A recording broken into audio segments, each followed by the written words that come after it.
El Partido Socialista... Yo creo que estará un mes allí. Igual ni entra. El Partido Socialista no ha sufrido una hecatombe. Yo lo voy a dar con un neologismo. Es una catacombe. Porque además de hecatombe se van las catacumbas. O sea, se van a ir directamente a freír puñetas. Entonces, uno lo que se establece es lo siguiente. Si tú observas la trayectoria del Partido Socialista, es un caso de récord Guinness universal. Nunca en la historia de la democracia, y no exagero, defino, nunca en la historia de la democracia un partido pierde todas las elecciones propias y gana todas las elecciones generales. No es Zapatero. Entonces, el tema es, ¿por qué el Partido Socialista de Cataluña, en lugar de dedicarse a su electorado, se dedica a cortejar electorados que no le corresponden, con lo cual lo que provoca es la abstención? ¿Cómo es posible? Yo me he hartado de decírselo a Pepe Montilla y a Miquel Iceta. ¿Cómo no os dais cuenta de que el electorado que tenéis no es el electorado detrás del cual vais corriendo? Es un electorado de derechos sociales, es el electorado de izquierdas y no de configuración nacional de Cataluña. No sacarán ninguna enseñanza. Te voy a decir cuál va a ser la explicación del Partido Socialista y te hago un futurible, pero que verás cómo se conjuga, cómo se concreta. Van a decir que es un problema de comunicación mala de los inmarcesibles éxitos que han tenido. Y en segundo lugar, que han tenido que pagar duramente el peaje de incardinar a España en Cataluña. Bueno, o Cataluña en España. Vamos a ver, hay 20, os voy a recordar una cosa, hay 20, a las 8:20 vamos a conectar nuevamente con Javier Algarra para que nos dé una vuelta por Cataluña y conozcamos los primeros resultados, si los hay, escrutinio ya oficial.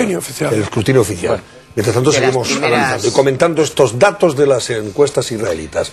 Antonio Miguel Carmona, ¿qué dice usted, amigo? Pues ardo en deseos de conocer su opinión. Pues mire, está muy claro, porque mientras estabais hablando yo estaba aquí sumando. Estoy muy de acuerdo con lo que ha dicho Javier Nart, en casi todo lo que ha dicho, Suponiendo que estas encuestas resultaran ser al final lo cierto, lo que ocurre es que se produce un aumento de los nacionalistas de 81 a 88 diputados. Lo cual no significa precisamente que sea por culpa de Zapatero. El aumento del número de nacionalistas en el Parlamento de Cataluña es, para empezar, una mala noticia. A pesar de un descenso de Esquerra Republicana de Cataluña por el mal gobierno de Esquerra Republicana de Cataluña y a pesar del descenso del PSC, que llega a niveles por debajo de lo que ocurrió en 1980. Pero lo suma usted a los del PSC, en los nacionalistas. Si Joan Raventós alcanzó en 1980 la cifra de 22% aproximadamente, pues según estos datos que estáis vosotros dando, José Montilla hubiese alcanzado menos. Ahora, el Partido Socialista de Cataluña tiene dos almas, y yo comparto una y no comparto la otra, que tiene que ver con su fundación. Tú lo sabes muy bien. Sí. El Partido Socialista de Cataluña Congrés, más el Partido Socialista de Cataluña Reagrupament, que son los dos grupos nacionalistas, más la Federación Socialista de Cataluña. La Federación Socialista de Cataluña defiende, digamos, el federalismo, una España plural, y sin embargo los grupos más nacionalistas en el seno del PSC defienden otra cosa. ¿Qué se ha impuesto en el PSC durante estos últimos años? Se ha impuesto los grupos más cercanos a Esquerra Republicana de Cataluña, las tesis de Castells, las tesis de Zapatero, las tesis de otros miembros del PSC, y no se han impuesto las tesis que decía muy bien Javier Nart en relación a lo que hace que el Partido Socialista de Cataluña sea el partido más votado de Cataluña. Por ejemplo, el Partido Socialista Obrero Español es el partido más votado en Hospitalet de Llobregat, en Cornellà de Llobregat, en San Adrián de Besós, en Badalona, en Santa Coloma. ¿Eso qué significa? Significa que cuando el Partido Socialista se presenta como Partido Socialista, en Cataluña obtiene un buen resultado, y cuando el Partido Socialista se presenta con ese alma que decía Javier Nart, que es el alma de Castells, el alma de Zapatero. Pero vamos a ver, ¿quién hizo el tripartito? ¿Quién ha hecho el estatuto? Aún peor. ¿Quién lo ha hecho? El tripartito no es Zapatero. El tripartito no es Zapatero. Si no hubiera venido Zapatero, el tripartito no hubiera sido. Y el estatuto. De eso que tú defines. En el anterior Parlamento había 118. Pero momento, Javier, no se te escucha nada. Eso que tú defines como Federación Socialista, el voto del Baix Llobregat, el voto del Cinturón de Barcelona, eso tiene un nombre: Celestino Corbacho. Celestino Corbacho fue ministro porque estaba en la gestora que nombró a Zapatero. No te engañes. No. ¿Cómo? Pero vamos a ver, es que lo de Corbacho es un dato que el que acaba de decir Javier, que es absolutamente crucial para estas cosas. Mira, te voy a decir una cosa. En el anterior Parlamento había 118 independentistas. Sí. 118. Y ahora metido al PSC. Y en este no sabemos cuántos van a ser. Como 118, pues si hay más independentistas que escaños. Vamos a ver. Bueno, como más escaño, ¿no? Bueno, casi. Es que no sabes cuántos escaños hay. No, pero vamos a ver, Carmona. Convergencia no es independentista. Que Convergencia no es independentista. Oye, que os equivocáis. No es independentista. Mira, Artur Mas. Que lo diga. Artur Mas. Es lo que ha estado diciendo toda la campaña. Artur Mas le han hecho una pregunta y han dicho, ¿usted se pronuncia a favor de la independencia? ¿El PSC es independentista? ¿El PSC es independentista? Hay una parte que ¿Qué alma? Y además Juan de Villa ha estado jugando al independentismo durante todo el tiempo. Sí, vamos a ver, vamos a conocer datos, si los hay ya, del escrutinio oficial, que habrá arrancado, imagino, con el cierre de las urnas.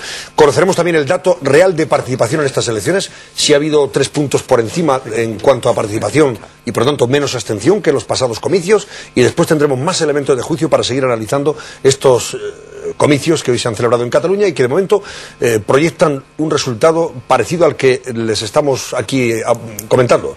Derrota estrepitosa del tripartito, batacazo electoral del Partido Socialista, Artur Mas que arrasa en las urnas y se sitúa casi Convergencia y Unió al borde de la mayoría absoluta, y Partido Popular que, por ejemplo, se convierte en la tercera fuerza política de Cataluña de nuevo. Javier Algarra, tiene usted la palabra. Bueno, pues no tenemos todavía, Antonio, votos escrutados, pero la verdad es que estos primeros sondeos han sido demoledores y han sido recibidos con gran expectación en la sede de todos los partidos políticos. Los informativos de Intereconomía Televisión han organizado un gran despliegue para que esta noche podamos seguir minuto a minuto todo lo que es la noche electoral, y vamos a hacer una ronda de conexiones por los lugares en donde están los protagonistas. Empezamos por el centro de datos que está instalado en el Parlamento de Cataluña. Allí es donde se va a centralizar toda la información en el momento en que esos votos escrutados empiecen a conocerse. Ahí se encuentra Juan Pedro Manzano. Buenas noches. ¿Qué tal, Javier? Buenas noches. Cuéntanos, ¿cuál es el operativo preparado? Bueno, es un operativo que esperemos al menos que vaya deprisa, de manera fluida, puesto que se han incorporado a estos comicios sistemas informáticos nuevos, incluso sistema de votaciones nuevo, de modo que esperamos que en torno a las 9:30, 10 de la noche podamos comprobar ya si efectivamente, como todos los sondeos vaticinan, SIU se convierte en el partido vencedor con gran mayoría sobre el resto. A las 9 aproximadamente de la noche, detrás ahí de mí en ese estrado, el consejero de Gobernación, Jordi Asés, comparecerá para dar los últimos datos de participación, aunque ya sabemos más o menos que esta participación en torno a las 6 de la tarde va a rondar en torno a los 3 puntos por encima de los pasados comicios, los de 2006, y estará alrededor del 48,3, 48,5%, de modo que, como te digo, Javier, 3 puntos por encima, y esto quiere decir, así a bola pluma, la primera interpretación, que no se han cumplido los pronósticos que afirmaban que iba a haber una altísima abstención en estas elecciones catalanas. Te repito, alrededor de las 9 de la noche el consejero Jordi Asés comparecerá aquí en rueda de prensa.